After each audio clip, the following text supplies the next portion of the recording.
Welcome back to Zero Gravity Live, the weightless weekly tech talk show, bringing all the latest discussions and goodness right to your feeds. Welcome back. If you're watching this on YouTube, just a quick reminder, make sure to ring the bell on our channel, because if you're subscribed, that's doing you no good. The bell is how you keep in touch with everything we're doing. And if you're listening to the podcast in audio form, please leave us a nice review on the podcast platform of choice. That's going to help us out immensely. So thanks for tuning in. And hey, if you are tuning in watching this live, why not drop in the chat where you're watching from today, and we'll give you a shout out as soon as we see where you're tuning in from. Speaking of shout outs, we got some fresh and familiar faces on the show today. Welcome, first time Zero Gravity streamer, Cam Conkrite. How you doing? Hey, good. How are you today, Anthony? Thanks for having me along. I am doing, and that's the best I can say about me. Sterling, welcome back. How you doing today? I am just doing wonderfully. This is going to be a great chat today, and I love that we have our special guest, Cam, with us. Pleasure to have you here, Cam. Thank you. Thanks so much for having me, guys.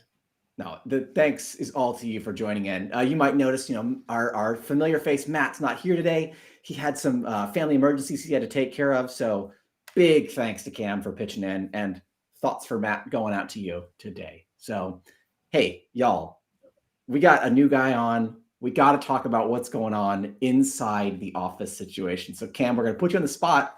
Yeah. What's something cool inside your office? Yeah, it's something actually I just got the other day. It came and arrived. I've been waiting for it. I like to go to car shows. I'd like to do a little bit of filming.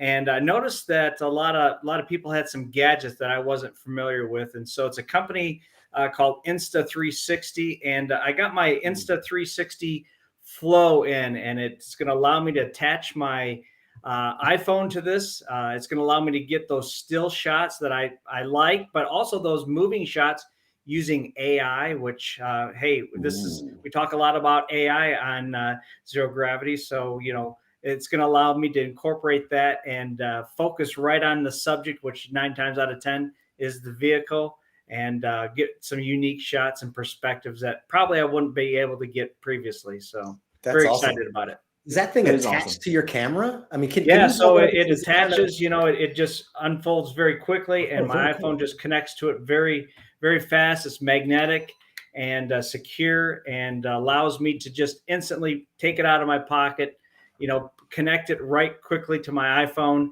And so I'm not one of these guys, moving around like this. It's moving for me. The nice. AI is taking care of that. It automatically zooms in on the subject. How do you choose the subject? How do you lock in on a particular car? Does it just automatically know where you're going? The AI does. It sees what I'm targeting, and it automatically, and I can tap the screen if I want to change the subject. Very cool. Make adjustments that way. But as I was telling you the other day, Sterling, I photograph a lot of automobiles, but also a lot of bikes too. Get some of those Ducatis and those special bikes out there, and so. Sometimes, as you know, they move quickly. So This will help me keep track of them a little bit better. That's pretty awesome. I might have to check that out. That Matt's going to be jealous, Anthony, because he loves his camera gear. And Cam's over here dropping some knowledge on some new tools now. Cam's camera gear is going to be a new segment of the show. There you go. There you go. Cam's camera gear. Love it. I love it. Love it. Sterling, did you bring anything cool to share today? I absolutely did. Ladies and gentlemen, get this. You ever heard some weird clunk in your car? It's running kind of rough. Some light came on that's sort of nebulous. You don't know what the hell it's supposed to be. It goes away. It kind of comes back. Sometimes you get some shutters in your car. Before you take it in, do we know if we can trust the mechanic? Do we know if somebody's going to tell you it's one thing, but they pull one of your distributor cap plugs and it's running real rough and I give them a bunch of money? How do you know exactly what the problem is before you take it into the mechanic to get it fixed? Well, I have suspiciously specific. I have your answer. This, ladies and gentlemen, is an OBD2 connector. Okay. OBD stands for onboard diagnostics. Every car from, I want to say 97 on, has one of these ports in your car. What you're able to do is you're able to plug this directly into that OBD port. By the way, this is exactly what mechanics do to actually tell what's wrong with your car as well.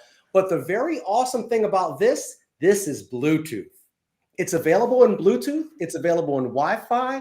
Download a free app or a low-paid app, in-app purchases. I know, yada, yada, for your iPhone or for your Android. And you can run these tests right before you go to a mechanic. You know exactly. Wow. So you go to the mechanic, you don't know anything about your car, and say, yeah, I'm having a misfire on cylinder number 6. If you want to check that out. No way. How about that? No way. Oh, yeah. It can do a lot of other cool things like GPS logging. It can tell you the horsepower your car is making. It'll even map 0 to 60s. There's a lot of information it will give you about your car, the vacuum seals, the miles per gallon. So even if there's nothing wrong with your car, I have a sort of a smart enabled car. I have a special screen, essentially an Android screen that I put in my car. It's a much longer story, but this allows real-time telemetry to come directly to that screen and tell me what's going on with the car. That is super cool. Firstly, I didn't know these devices existed. I assumed Right? all mechanics were wizards. And, it's just like, this is not a power that can be passed on to a mere mortal like myself. I might have to invest in this just so I can sound a little smarter next time I go to the auto shop. Also, it's very important that you distinguish OBD, correct? Because when you said that, my mind went Wu-Tang. And You got it. Like, okay, got it. Very different than the rapper. Got it. Okay, cool. Thank you, Sterling. Hey, it's interesting. I think we all brought something semi-mechanical today. So fun story about this little guy. It's got a camera on it. And, it's got wow, lots of fun little things happening here. This is a first-person view quadcopter that I used to fly. I don't fly it anymore. Fun fact, this little guy can hit 140 miles an hour in the right conditions. And so I'd put on my headset and I'd go fly it around. And one day, you can see it like right here, this little thing that I'm flicking. The weather was right. The wind stuck it up. The little propeller clipped it off, and I lost control of the device. And this, which only weighs about a pound, was rocketing at 140 miles an hour towards the nearest highway. And that was the last time I ever flew one of these things in first person. But now it sits on my wall and reminds me of good times once had. So is that inoperable at this point? I mean, is that? Oh, no, it's definitely operable. I mean, I could put a battery in it. These things actually run. The technology's gotten much better since my incident, but you'd basically attach a strap of batteries to the bottom. So you'd see like a little bunch of batteries in the bottom here. And, it's basically 4 cell phone batteries, like taped together. You plug them in and it drains those things in about 5 to 10 minutes time. So just imagine draining like 4 iPhones simultaneously in 5 minutes. That's a lot of power. I didn't realize those things took that much power to fly. I thought they were supposed to be efficient. Maybe the later models. Well, there are efficient ones, and then there are ones that go stupid fast. So you clearly know what camp I fell into.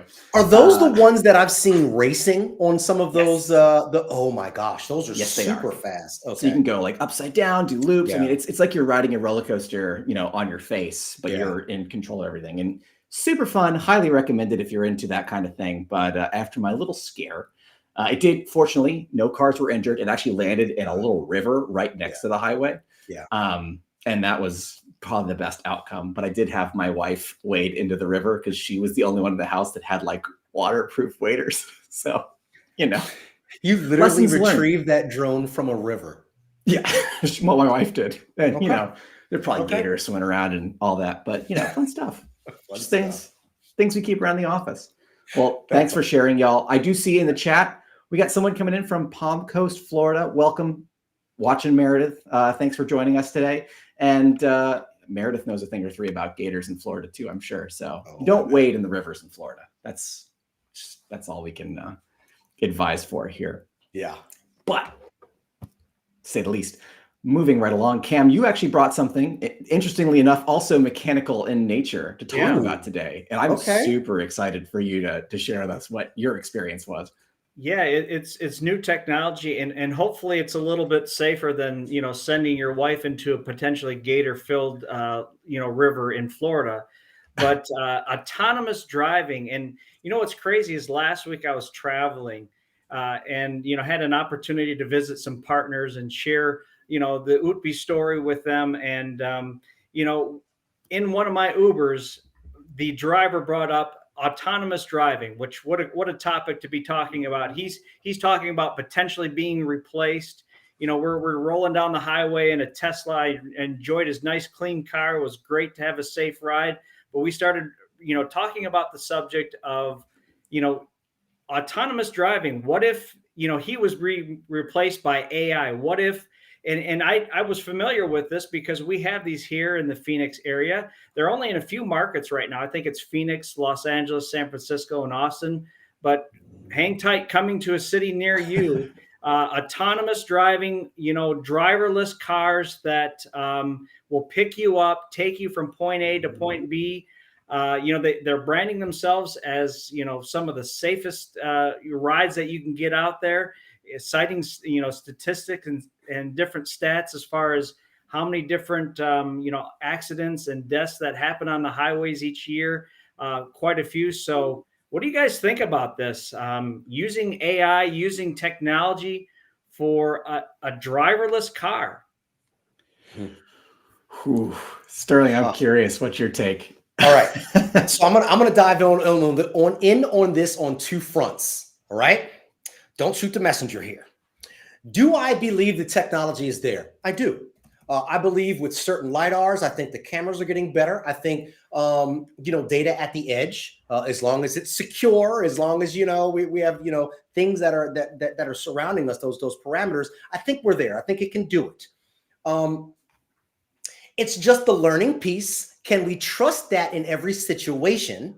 And then, of course, there's the other side of it, which is the social acceptance, which I feel like that's where we're going to sit a little bit before we see mass adoption. Now, remember, guys, this is not all unicorns and rainbows here. There have been some really, really tough responses from people. One of these Waymos was set on fire recently in a city. Yes, we have had issues of certain Waymo cars getting confused, stopping in the middle of the street and causing backups. So there are some teething issues, some of which technological, some of with the adoption or the acceptance that I think we have to kind of get through before it's really a natural progression. But I'm all for it if we have to move forward. What do you think, Anthony? I feel every week I'm gonna turn into the broken record AI scare guy. That'll be my title before the end of this series.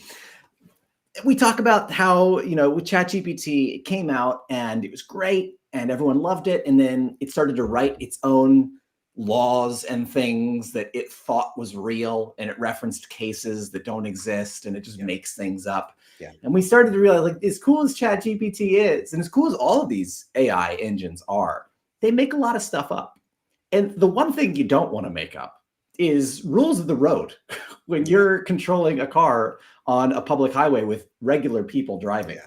Like, there are passengers in that car. There's precious cargo. It's probably my life in that car. The most precious cargo there ever was. Right.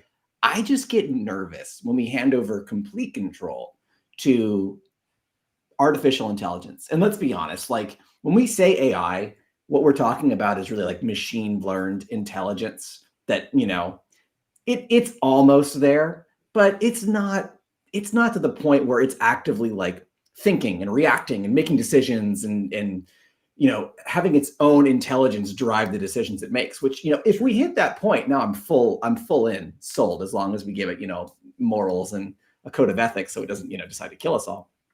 But today, it's very much like a human's interpretation of what thinking is, applied to a machine, applied to a vehicle that now is on a public highway. And I'm sure there will be statistics and people will throw it in my face and say, but Anthony, it's still way statistically safer than being in the car with regular human beings who get into millions of accidents a day. That's probably true. But in the back of my mind, I'm wondering, like, what happens if they all break? What if there's just one bad push to prod and now every AI car fails at the same time? It's just, these are the things that keep me up at night. Yeah, I have to second that. You bring up a good point that I hadn't thought about. And did we talk about hacking? Did we talk about the ability to hack this car? And now, not only is perhaps we worry about the AI thinking that there's a pedestrian in front of you at 80 and slams on the brakes or swerves and causes another accident. We have that piece, but now we have nefarious activity of somebody turning or speeding up or slowing down or crashing. Solid point. Yeah. Yeah, there's a couple things that come up. I had a family member that was in town, and they're riding around downtown Phoenix, and for her to get in the vehicle, there was a little bit of a mishap with the technology. There needs to be a code and on the phone and to allow you in. So there was a challenge there. And then one of the other things that she mentioned, which I didn't think of, she says you give up all your privacy. You're being That's true. recorded 100% of the time.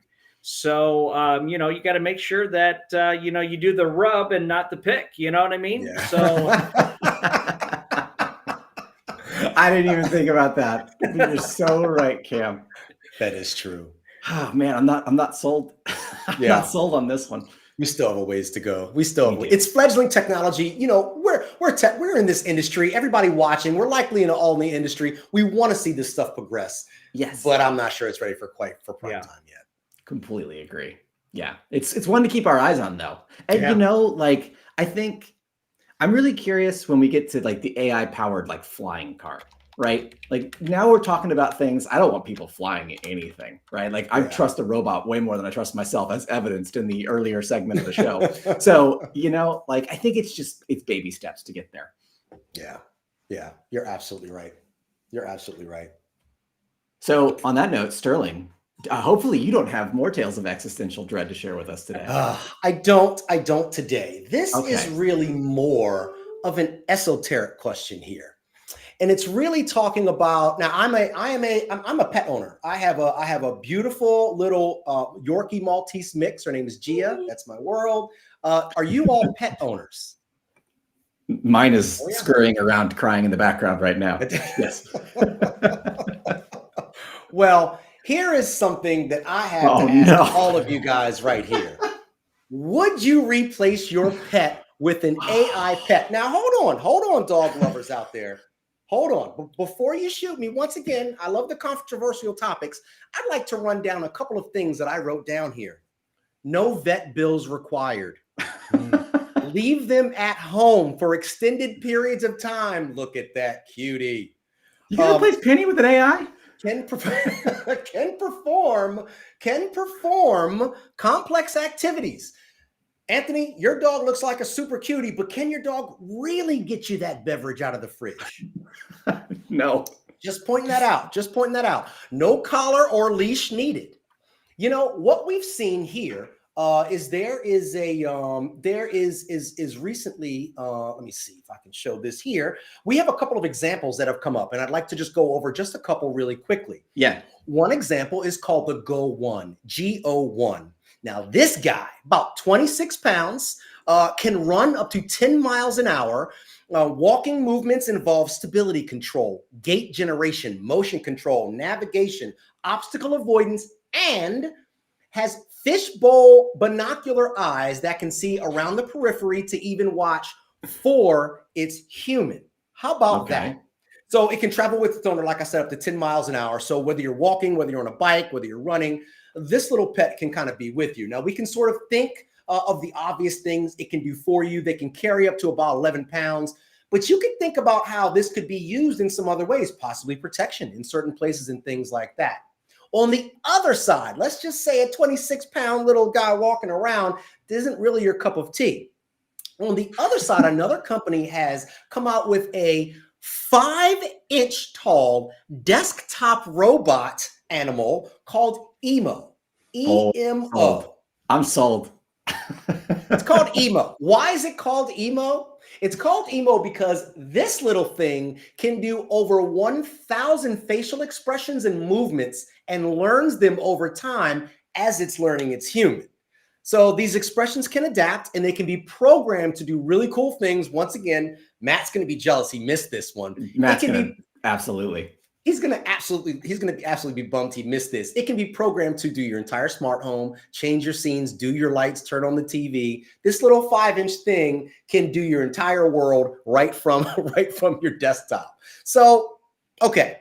But can AI pets really replicate the complex sort of intuitive relationships that we've come to expect from our lovely little pets? What do you guys think? Wow. Oof. I don't know. I mean, so that kind of sold me, right? Like I love that idea of the little desktop pet. That's kind of fun. And when you were actually describing, like, I had a very adverse reaction to the topic, but when you were describing the 24-pound one, like, service dogs, awesome Yes. animals. And, Yes. the great thing about them is they make people's lives so much better for so many different reasons. Well said. But unfortunately, anything organic, they do pass away. You have to introduce new animals to help with the service industry. There is that whole process that's very, sad for the person who the animal's servicing. This solves for that, right? Like, you can have a therapy animal at your house, and then you could use one of these robots to help with sort of external service animal type tasks and get the best of both worlds, right? Like, I see that has potential, just good for society written all over it. Yeah. What do you think, Cam? Well, you mentioned the cost aspect, Sterling, and having my dog's my world, right? Just like you said, and I think that that's true for a lot of people.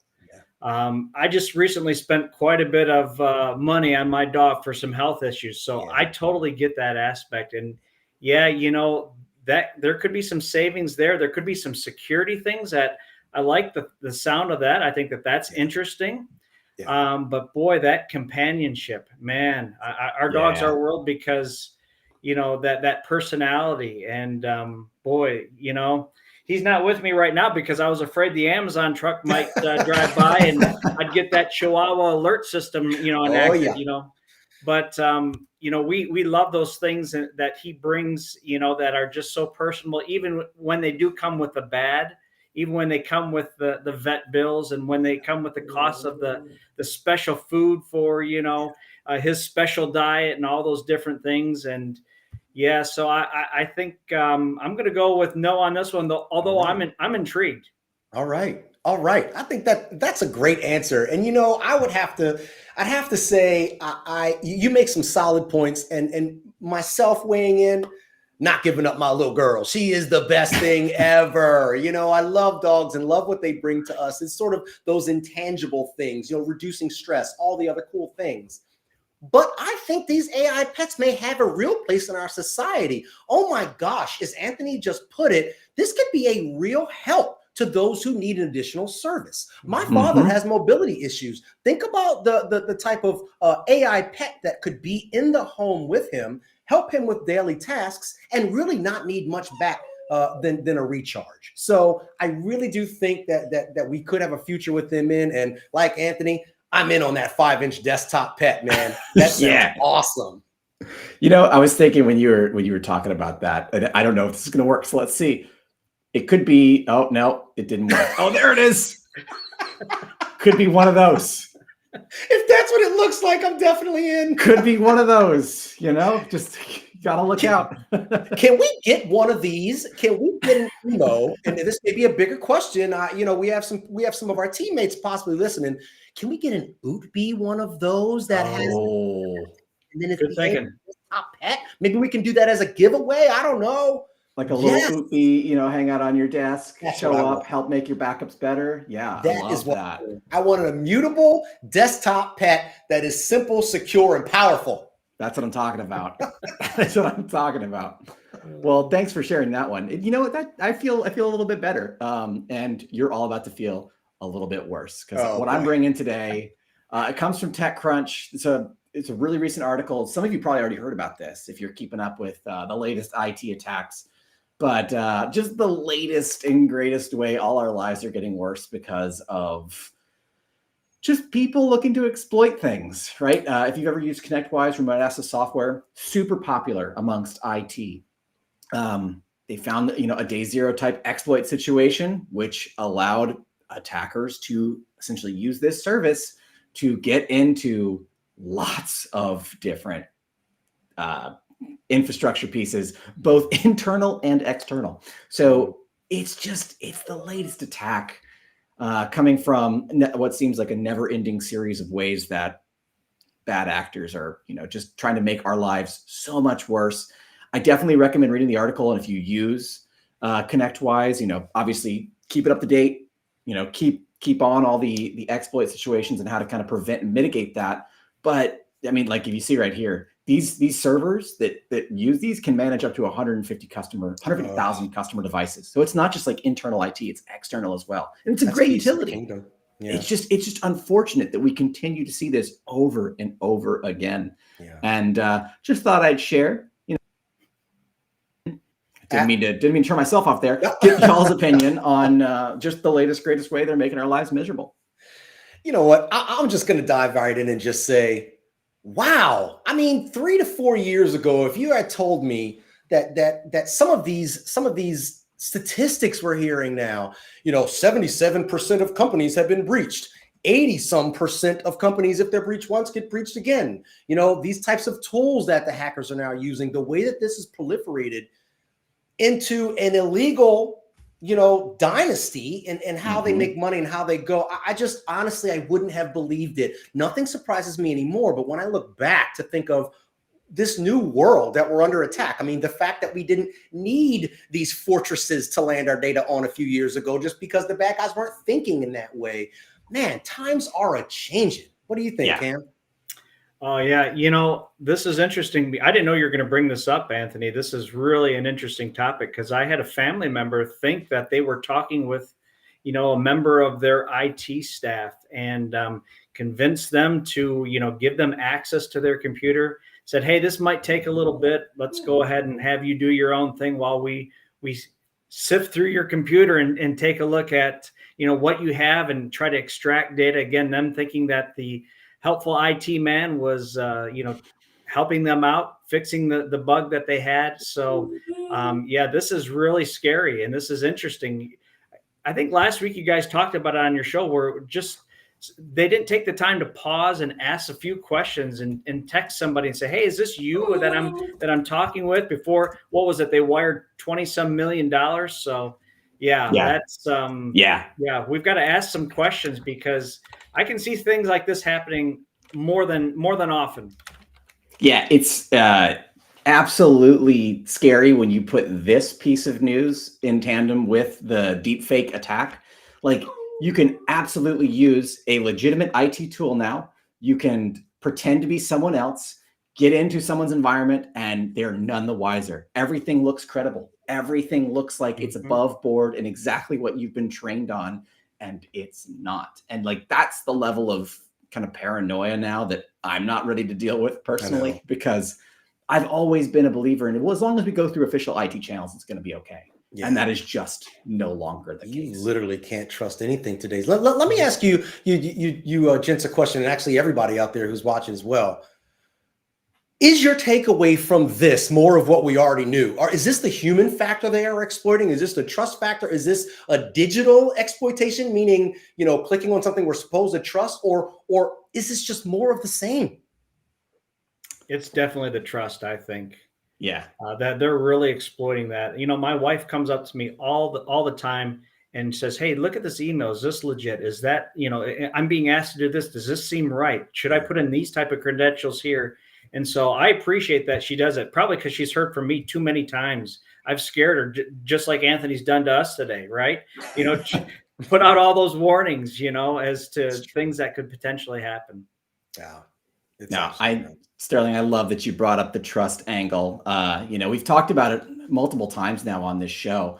But Veeam recently published, in conjunction with Numberline, an entire research paper on zero trust data resilience, which is, how you make your backup and backup storage environment way more secure. And it would actually help in situations like these where you're always constantly validating people are who they say they are. And it's built for backup. And I think leveling that up, you can also look at zero trust, the concept in general. That would certainly help with a situation like this. But I encourage anyone, if you're in the IT space, scan that QR code and give it a read, and then do a little bit of extra research on just zero trust in general, because implementing these strategies, you don't have to live with a tinfoil hat on. What you can do is have checks, use least privilege access, make sure you're segmenting all of your different apps and services. So if there is some kind of breach or zero-day exploit, you are able to catch that quickly and ensure that your clients and the people who need access to these systems aren't being affected by it. So highly recommend, definitely scan that, give it a look, but it's one way that just helps this whole situation. It's the truth. It's a new world. We just have to stay on top of it, right? Yeah. Yep, completely agree. Driving cars. I feel like I'm always bringing down the close of the live stream with my, here's the latest terrible things happening in the world today. So what I'm going to do is I'm going to put you on the spot, and let's just share some good vibes before we log off today, shall we?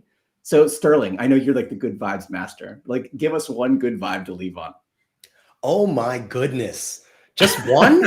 Just one? Okay. As many as you like within reason. Honestly, this platform where we get to come on here and share some things about us, talk to other industry people, and get on here and just really listen. As this thing will continue to grow, as this whole thing will continue to evolve, this is some exciting thing. And we want to hear from you all. So, my good vibes are to say thank you to everybody who's listening. Please spread the word. We love all of you from the industry, but you don't have to be in the industry to listen. And we're looking forward in the future to hearing more and more from you. Those are my good vibes, and we appreciate you. Heck yeah, I love that. Cam, you got any good vibes for us? Yeah, you bet. I get a chance to get out and meet a lot of our partners, and our partners, I love the conversations that we're having, some around, what you've talked about, Anthony, as far as the zero trust, but, just the things that they're doing to help their customers, each day navigate all these complex situations, bring in security, bring in, different forms of checks and balances for resiliency of data. So, those are the things that I get a chance to be surrounded by. And I really think we've got just such a great group of partners and a network of partners with Veeam and Object First that are just trying to do the right things to help our customers navigate these choppy waters at times. I completely agree. And you know what? You mentioned it, Cam. I'm just going to bring up the QR code just in case anyone's watching. Cam is an excellent way to get into our partner ecosystem. Cam's the man when it comes to that. But if you want a quick link, scan that QR code. And if you are interested in partnering with Object First, no easier way than going direct to us. So I'll leave that up for a second for a scan. And my good vibe is honestly, y'all, Cam and Sterling, thanks for joining last minute, Cam, and filling in for us today. We really appreciate having you on. Thanks for bringing that banger of a topic. And Sterling always bringing the good vibes and keeping us feeling us loose and easy on this show. Because otherwise it would just be the Anthony Paranoia hour. So, and we got to scan. Thanks for scanning. All right, y'all. Well, I think that rounds it out. I know we had a little bit of a late start, so we're running a little bit over. So I'll give everyone back the time and the rest of their day. But hope to see y'all again next week. Thank you for tuning in. As always, stay weightless, stay frictionless, stay zero gravity. We'll see you later.